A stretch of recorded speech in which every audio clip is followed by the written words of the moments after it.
Ito naman sa loob mga kajak, nagbababa tayo ng transmission ng Innova. Ito ang mga kasama natin. Ayan, mga kasama natin. Oh. Yun.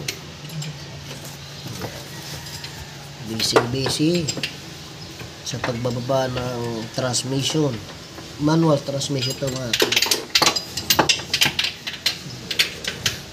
Matagal ng problema ng may-ari, may tumutunog sa transmission. Buksan natin at ibaba natin kasi wala tayong makita sa labas at naririnig naman natin bandang transmission kaya ibababa natin. So Innova to mga kajak, Innova. Mga kajak, ayan, mga kasama natin. Nababa na nila yung transmission natin na ginagawa. Ito yung Innova. Tignan nyo mga kajak, may kain na rin. Tapos yung kanyang pressure plate, may kain na. Tapos yung kanyang disc, ayun, pudpud na. Malapit na maubos. Pag nakayod yan, disgrasya na. Ayan. Palabas na. So, hindi na rin tatagal ito mga kajak. Sabay-sabay na. Pag nagbalik tayo, nagbaba tayo ng clutch. Nagbaba tayo ng transmission manual, sabay-sabay na natin. Set na. Pressure plate. Ito kanyang clutch disc at yung kanyang release bearing. Ayun. At dito naman sa kabila mga kajak, ito ang aking inaatupag, yung tinatawag na Montero. Grabe yung kapal niya. Ayan. So, iyan mga kajak, babaklasin niyo yan. Ito nakalagay yan. Yung spring na yan, pinakalak niya. Tapos yung dalawa, yung dalawang lock. Ayan. Papasok, nakaganyan yan, nakapasok yan. So, pag dininan niyo yan mga kajak, makukuha niyo naman yung lock na yan, yung dalawa. So anyway, yan, nag-o-open yan. EGR ang tawag yan mga kajak. Tignan nyo, sobrang kapal. So lilinisan natin yan. Para sa ganun ay gumanda huli ang hatak ng Montero ni Sir, no? Ayan. So babaran nyo po ng gasolina. Gamit kayo ng carb cleaner para lumambot. So gawan po nyo ng paraan. Linisan nyo lang po. Walang masama dyan maglinis yan. Kuskusin nyo ng brush. Hugasan nyo, walang problema dyan, no? So, linisan nyo maigi mga kajak. So, ayan, ginagawa natin. Ayan, kinukuskus natin para matanggal yung mga makakapal na karbon. Yan ang dahilan para kung bakit humihina rin yung hatak ng ating sasakyan, punong-puno ng karbon ng ating EGR. So, ayan, kung paano maglinis mga kajak. Pwedeng gumamit kayo ng gasolina, carb cleaner, brake cleaner, o ano man pwedeng magpalambot sa mga carbon na yan, and then brushin nyo, pati yung mga ilalim, makita nyo, lumilinis na, hindi kagaya kanina mga kajak, no? Ayan, no?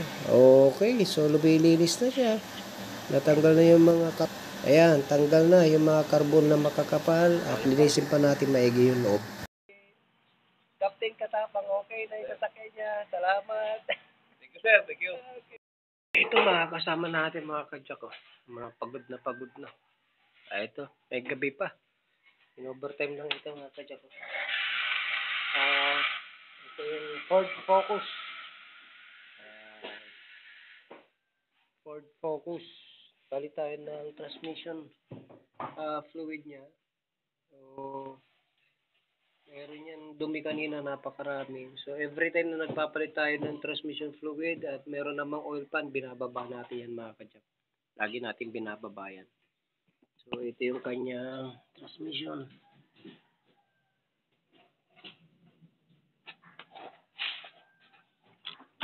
So, ayun. So, may mga solenoid din yan mga kajak, Ayun din na yung filter,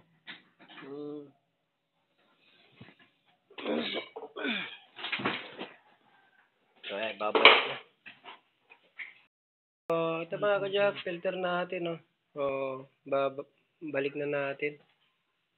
Yun.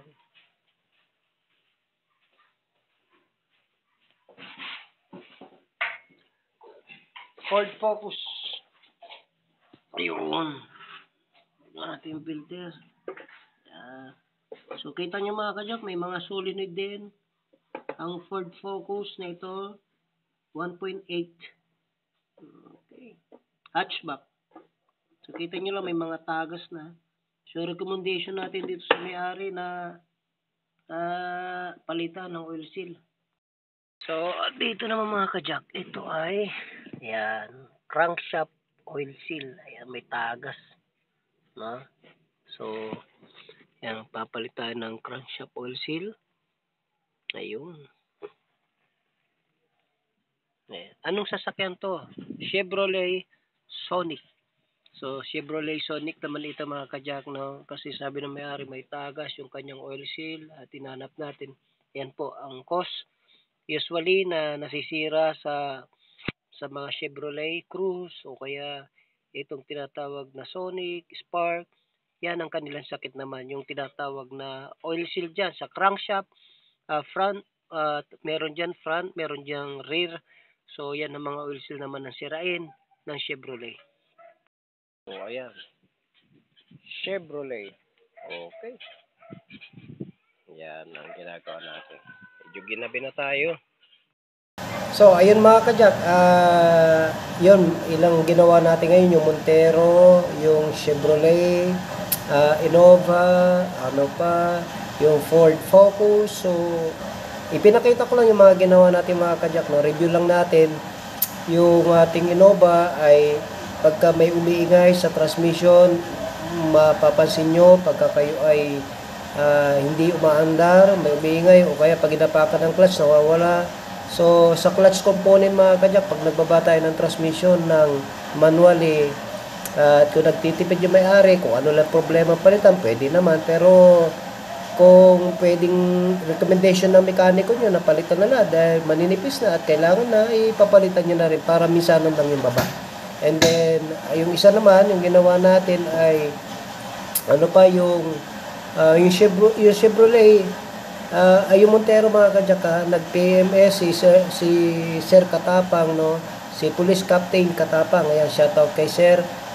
Pumunta siya dito sa ating shop at ginawa natin yung kanyang Montero, no? Nagpalit po kami ng ATF fluid SP3 Mitsubishi Montero, and then nag-change oil, nagpalinis ng mga preno.